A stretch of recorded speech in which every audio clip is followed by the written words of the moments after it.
भाई लोग बीमार चल रहे हैं, फिर भी स्वागत है आप सभी का। भाई एक बात है कि हम डेली डेली जो आपको जो सवाल करवा रहे हैं ना, ज्यों ज्यों आगे बढ़ते जा रहे हैं हम, ये खुद का आपको एक्सपीरियंस बता रहे हैं। ज्यों ज्यों आगे जा रहे हैं तो लगता है यार ये सवाल तो हम किए हैं पिछले वीडियो में या पिछले किसी क्लास में। ये सवाल तो किया, लग रहा है रिपीटेड सवाल, लगता है सेम है। एक्चुअल में ये रहता है नहीं, इसीलिए हमको लगता है क्योंकि हम चारों ऑप्शन को सॉल्व कर रहे हैं, है ना। किसी न किसी ऑप्शन से उठा करके अगला सवाल को आगे बढ़ाते जा रहा है, बढ़ाते जा रहा है। हमारा जो लग रहा है एक्सपीरियंस, अगर आप स्टार्टिंग से क्लास देख लेते हैं तो सीबीटी का तो फिर कर दीजिएगा ऐसी की तैसी एग्जाम में, सब ए टू जेड मार दीजिएगा आप। हमको ऐसा लगता है अभी प्रेजेंट टाइम में अगर हमसे ले लिया जाए एग्जाम, सिलेबस तो यही है, हमको लगता है मार देंगे हम 95-90 लगभग। ऐसा हमको लगने लगा है क्योंकि हम तैयारी कर रहे हैं, फिर आप सभी के बीच में आ रहे हैं, है ना। और थ्योरी भी पढ़ते हैं। हमको लग रहा है आप भी करिएगा ना तो बड़ी अच्छा लगेगा, आपको भी ऐसा महसूस होएगा। इसलिए भाई लोग थ्योरी भी पढ़ लीजिएगा। किसी भी टीचर से ऐसा नहीं करेंगे हमारा ही क्लास करिए, हमारा ही वीडियो देखिए, ऐसा नहीं है। आप किसी भी टीचर का जो जिसको आप समझ पाए आप क्लास करिए, अच्छा रहेगा मेरे ख्याल से। चलिए कोई बात नहीं, फालतू बात तो रोज होता है। आज का जो चर्चा है अपना लोग का, देखिए गेज में एक्स के रूप में चिन्हित है, मतलब कि एक्स के रूप में आपसे पूछ देख करके तो आप कम से कम 25 बार तो ये रिंग गेज के बारे में पढ़िए लिए हैं अपना लोग, है ना। रिंग गेज को अब तो लगता है आंखों बंद करके पहचान जाएंगे, रिंग गेज ये है। अब मुंह में भी आ गया होगा, जबान पे भी आ गया होगा और दिमाग में भी आ गया होगा, ये रिंग गेज का फिगर है ना। अब बात ये रहा, दो चीज आप लोग लगातार पढ़ रहे हैं, गो, आगे वाला गो, अब पीछे वाला नो गो, है ना। यही सिंपल सी बात समझिए, बात तो कुछ और है। अगर आप शुरू से वीडियो देखिएगा तो गो नो गो और बाकी सब रिंग गेज है ना, थ्रेड रिंग गेज सब कुछ समझ में आ जाएगा। यहाँ रिंग गेज भी है ऑप्शन में, है ना, लेकिन इसका राइट आंसर जान रहे हैं क्या है? बी नंबर का है ना। नो गो थ्रेड रिंग गेज, है ना, थ्रेड रिंग गेज नो गो। तो ही वाला पीछे वाला भाग तो जानिए रहे नो गो है, ये वाला गो है। अब यहाँ रिंग गेज है लेकिन थ्रेड है, इसके अंदर में ही दिख रहा है ना, ये चूड़ी कटा हुआ है, तो थ्रेड कटा हुआ है तो थ्रेड रिंग गेज हो गया, नहीं कटल रहता तो रिंग गेज होता, सीधी सी बात है। अब यहाँ थ्रेड रिंग गेज गो, इसको अगर पूछ लेता एक्स के रूप में तो ये गो वाला हो जाता, आगे वाला। पीछे वाला है तो नो गो है। रिंग गेज तो है नहीं, रिंग गेज अगर रहता तो ये थ्रेड कटा हुआ नहीं रहता अंदर में, है ना। अब ये थ्रेड पीच गेज, इसी को अपना लोग क्या कहते हैं, एगो और नाम है शायद screw pitch gauge, screw pitch gauge और थ्रेड पीच गेज, है ना।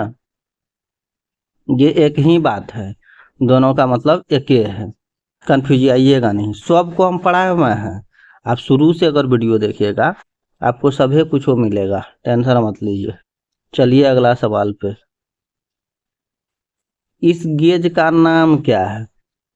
तो कई बार तो देखे अपना लोग, है ना, ये प्लग गेज का फिगर है। नहीं, अब तो इंटरनल मेजरमेंट के लिए, इंटरनल व्यास के लिए, उसको चेक करने के लिए, है ना, अपना लोग प्लग गेज का उपयोग करते हैं, सीधी सी बात है। अब इसमें भी देख लीजिए क्या बात है, ये देखिए प्लग गेज है ना, इस पे भी थ्रेड कटा हुआ है ना, ये देख रहे हैं ना, ऊपर है ये सब थ्रेड कटा हुआ है ना, थ्रेड कटा हुआ तो थ्रेड प्लग गेज वो हो गया। ये थ्रेड यहाँ चूड़ी अगर नहीं कटा रहता, सिंपल रहता तो प्लग गेज कहते।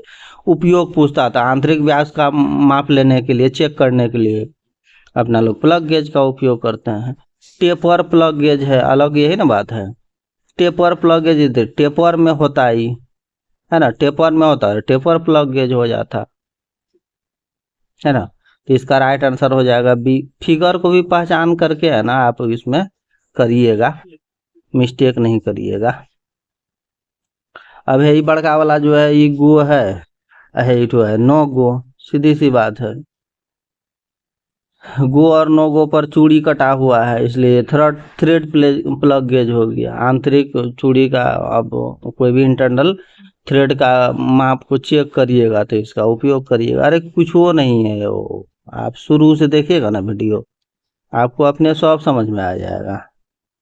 थ्योरी अगर पढ़ लेते हैं फिर तो सोने पे सुहागा है।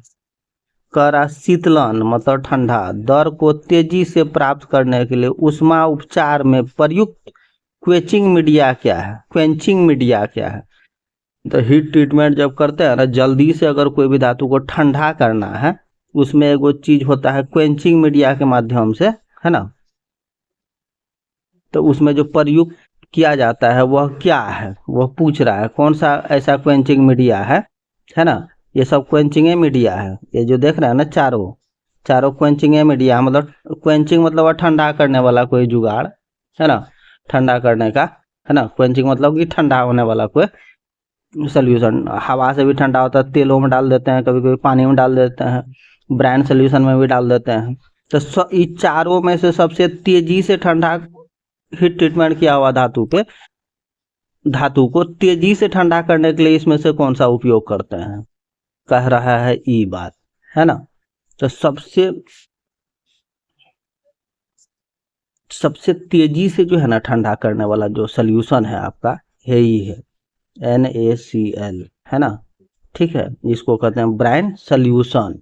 सबसे तेजी से मेटल को ठंडा करने वाला आपका यही है ना, ब्रांड सोल्यूशन। ठीक है, सबसे कोई भी धातु को सबसे तेजी से ठंडा करेगा आपका ब्रांड सोल्यूशन, बात याद रखिएगा। उसका देखिए एयर जो है, हवा जो है, ये मध्यम मेटल को, मतलब मध्यम बीच वाला भाग है ठंडा करने का, बीच वाला मध्यम मेटल को सबसे धीमी गति से ठंडा करता है। मध्यम मेटल को सबसे धीमी गति से ठंडा करने वाला है।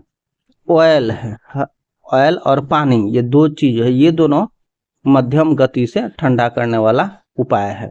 मतलब बीच वाला ये हो गया सबसे, मतलब धीरे धीरे ठंडा करने वाला आपका जो है क्वेंचिंग वायु हो जाता है। ठीक है ना, ये चीज याद रखिएगा। एक दो बात और, प्लेन कार्बन स्टील को ठंडा करने के लिए पानी का यूज करते हैं, है ना। प्लेन कार्बन को, और प्लेन कार्बन स्टील को ठंडा करने के लिए अपना लोग पानी का यूज करते हैं, ये बात याद रखिएगा। एलॉय स्टील को ठंडा करने के लिए अपना लोग ऑयल का उपयोग करते हैं एलॉय स्टील के लिए। ठीक है, ये बात याद रखना है, दो तीन बात याद रखना है आपको। ठीक है, इसमें सबसे तेजी से पूछ रहा था तो आपका ये नंबर हो जाएगा राइट आंसर। एक्स के रूप में क्या चिन्हित है? ये ग्राफ जो देख रहे हैं ना, ये पूछ रहा है। देखिए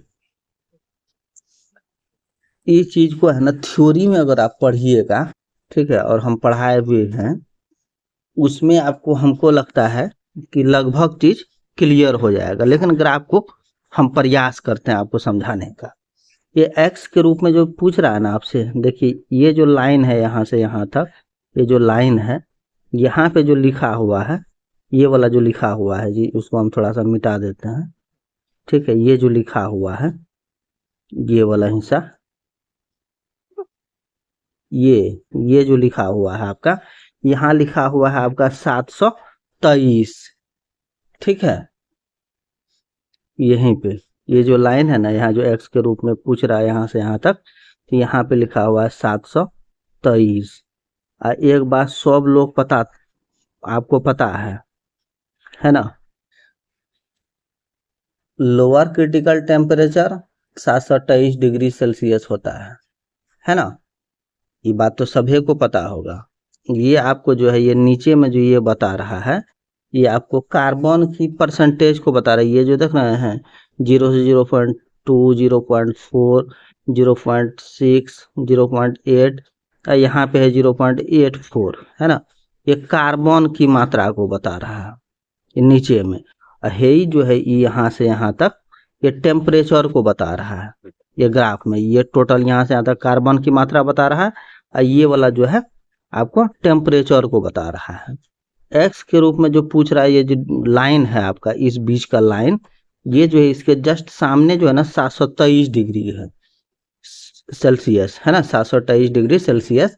और ये 728 डिग्री सेल्सियस जो है ये आपका सभी धातु के लिए समान है। कार्बन की मात्रा भले ही देखिए कार्बन की मात्रा 0 हो, ये देखिए 0.2 हो, 0.4 हो, 0.6 हो, 8 हो, 1.0 हो, कुछ भी हो कार्बन की मात्रा, तो सभी के लिए जो है आपका जो है ये टेम्परेचर, है ना, आपका लोअर क्रिटिकल टेम्परेचर, इसको बोलते हैं लोअर क्रिटिकल टेम्परेचर, जिसको अपना लोग शॉर्ट में कहते हैं LCT, है ना, लोअर क्रिटिकल टेम्परेचर सब धातु के लिए समान होता है, इतना याद रखिएगा। और ये x के रूप में जो पूछ रहा है ना, तो वही बात पूछ रहा है आपसे, ठीक है। x के रूप में जो आपसे पूछ रहा है वो आपको पूछ रहा है, तो उसको आपको बताना है लोअर क्रिटिकल टेम्परेचर। लेकिन एक दो बात और सुन लीजिए मेरा, है ना, 723 डिग्री टेम्परेचर पर आयरन घुलना शुरू हो जाता है। ये लोअर, इसको मिटाने दीजिए। ये जो है अगर धातु इसमें डाल दिए हैं, कोई भी मेटल डाल दिए हैं, इसको गर्म करना शुरू कर दिए हैं, टेम्परेचर इसमें डालना शुरू कर दिए, तो ये जो है लोअर क्रिटिकल टेम्परेचर है, यहाँ तक अगर पहुंच गया तो यहाँ से पिघलना शुरू हो जाता है कोई भी धातु भाई, ठीक है। अब देख लीजिए अपर, जो जो ऊपर जाते जाएगा, हाँ, जो जो ऊपर जाते जाएगा अपना लोग को टेम्परेचर तो पता होगा, 750 है, फिर 800, 850 है, फिर 900 डिग्री सेंटीग्रेड है। लोअर ये अपर डिग्री, ये अपर क्रिटिकल टेम्परेचर ये चेंज होते रहेगा, है ना, लेकिन लोअर क्रिटिकल टेम्परेचर जो है सभी धातु के लिए समान रहेगा। लोअर क्रिटिकल टेम्परेचर तक अगर धातु आपको, कोई भी धातु को गर्म करें तो वो पिघलना आपका शुरू हो जाता है, ये बात याद रखिएगा। दूसरा बात, और अपर क्रिटिकल टेम्परेचर और लोअर क्रिटिकल टेम्परेचर एक ही अगर है तो वह क्या हो जाएगा, है ना, वो जो है यूटेक्टोइट स्टील बन जाता है। वो जो है यूटेक्टाइट स्टील, जैसे कि लोअर क्रिटिकल टेम्परेचर और अपर क्रिटिकल टेम्परेचर यहाँ पे है ना, क्या देख रहे हैं ना, यहाँ से यहाँ तक लोअर क्रिटिकल टेम्परेचर भी 723 है और अपर भी 723 है, तो उस धातु को अपना लोग क्या कहेंगे, है ना, यूटेकोटलाइट, है ना, स्टील। और एक बात और याद रखिएगा, कार्बन की मात्रा यहाँ देखिएगा, एक चीज यहाँ दिखाया हुआ है 0.84 यहाँ पे है ना, यहीं पे ये जो आपको लाइन के माध्यम से दिखाया हुआ है, कार्बन की मात्रा 0.84, है ना। कार्बन की मात्रा रहने पर अपर critical temperature lower critical temperature एक समान रहता है, ठीक है। अगर कार्बन की मात्रा कोई भी धातु में 0.84 है तो आपका लोअर भी एक समान रहेगा, अपर भी एक समान रहेगा, ये जान जाइएगा। एक चीज और इसमें सुनते सुनते सुन लीजिए, फेराइट जो है ये सबसे शुद्ध लोहा माना गया है, हम कई बार बता चुके हैं। इसमें जो है लोहे का सबसे शुद्धतम रूप अगर पूछेगा उसको आप कहिएगा फेराइट, क्योंकि इसमें कार्बन की मात्रा 0% होता है भाई, है ना। कुछ बात था इसमें बताने लायक, आप लोग भी नोट्स बना करके लिख लेते हैं तो हमको लगता है थोड़ा अच्छा लगेगा। और एक्स के रूप में जो अपना लोग से पूछ रहा था वो लोअर क्रिटिकल टेम्परेचर, क्योंकि ये 723 के सामने वाला लाइन को पूछ रहा था, तो 723 जो होता है ना, ये टेम्परेचर, ये कार्बन की मात्रा जो भी हो, लेकिन सभी धातु के लिए, है ना, 723 ही होता है, और उसको अपना लोग कहते हैं लोअर क्रिटिकल टेम्परेचर। अब कह रहा है एल्बो और बैंड का कोण क्या है जो डाइवर्स प्रदान करता है, डाइवर्स, है ना, पानी का रास्ता को मोड़ देता है, तो जैसे कि है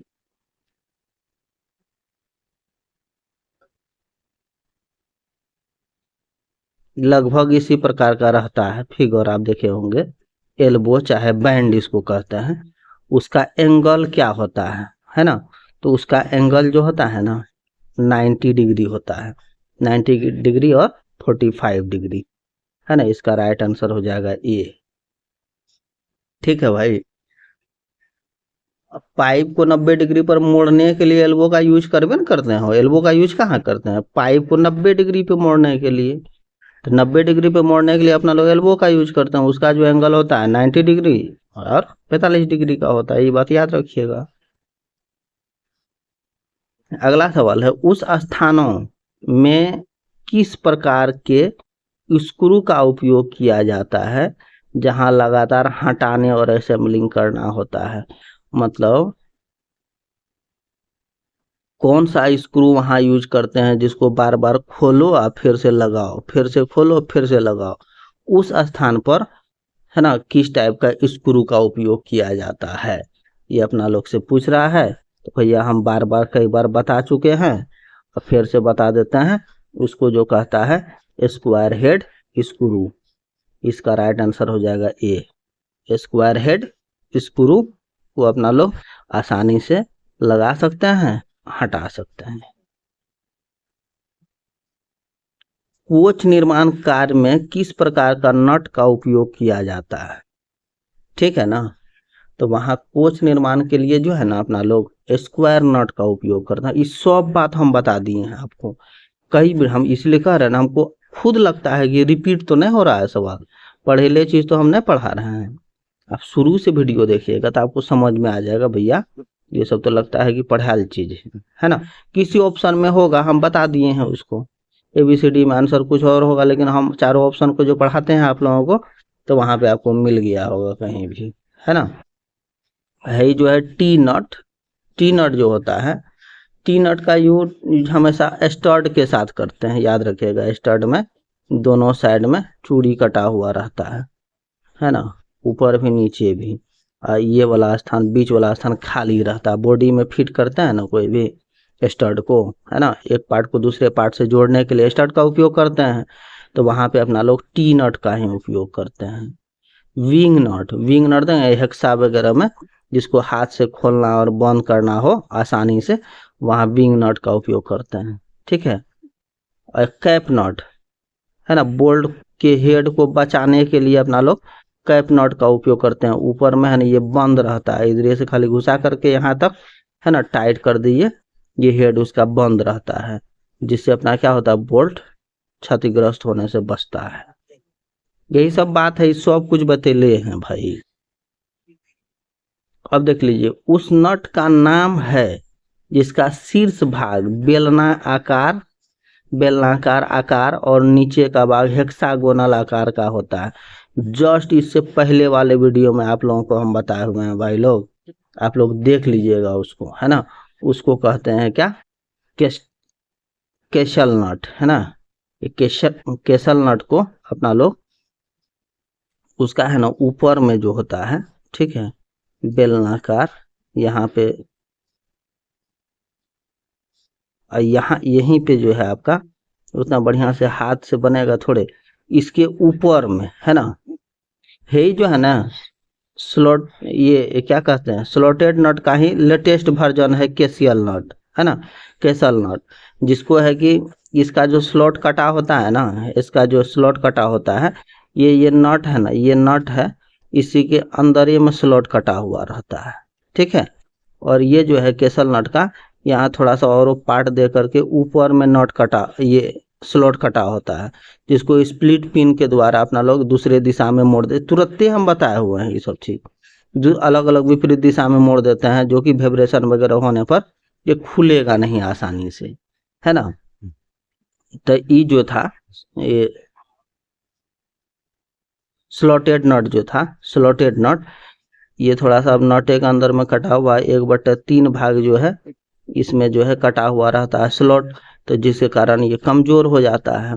अब इसके ऊपर केसल नट में ऊपर में आकर के एक्स्ट्रा मेटेरियल डाल करके बेलनाकार, है ना, वहां पे स्लॉट कटा हुआ रहता है, जिसमें स्प्लिट पिन अपना लोग लगा देते हैं।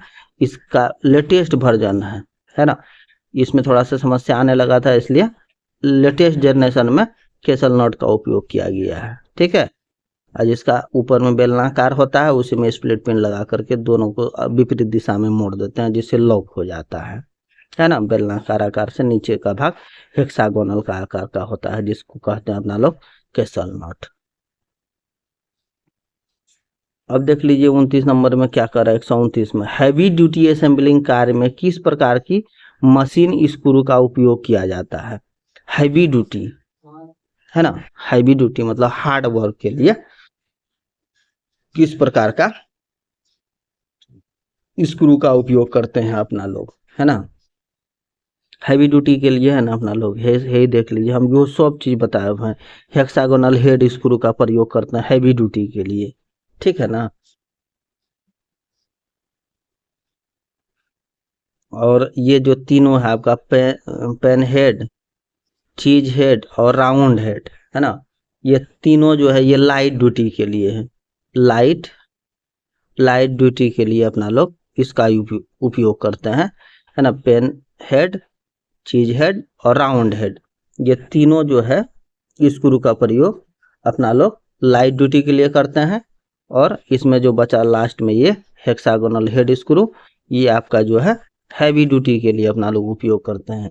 केवल इसी का नहीं, एगो और है hexagonal socket head cap screw, है ना। इसके अलावा भी हेक्सागोनल के अलावा भी है hexagonal socket head cap screw, और दूसरा है कटर शैंक हेड स्क्रू, तीसरा है scooter head square head screw, है ना। ये 3 प्रकार का ये भी है, ठीक है। उसको जो है अपना लोग हैवी ड्यूटी के लिए उपयोग करते हैं। अब आज का जो लास्ट सवाल है अपना, लाइट असेंबलिंग कार में किस प्रकार की मशीन स्क्रू, अभी तुरंत तो बोले, है ना, लाइट ड्यूटी के लिए। तभी 3 को बोले थे ना, जिसमें यह था ना चीज हेड स्क्रू, है ना। चीज हेड स्क्रू का उपयोग लाइट ड्यूटी हल्के कार्यों के लिए, हेक्सागोनल आप बताइए heavy duty, hexagonal socket head screw heavy duty के लिए, square head countersink head screw heavy duty के लिए किया जाता है। अब बचा क्या, लाइटे वाला ना, लाइट चीज हेड स्क्रू का उपयोग करते हैं अपना लोग लाइट वर्क के लिए। यही सब बात है, फालतू बात है, कोई दम तम है नहीं। आप शुरू से वीडियो देखिए, थ्योरी पढ़ लीजिए, खेला खत्म है, कुछ दम नहीं है। बढ़िया नंबर आएगा, टेंशन फ्री होकर के पढ़िए और मौज करिए। धन्यवाद भाई लोग।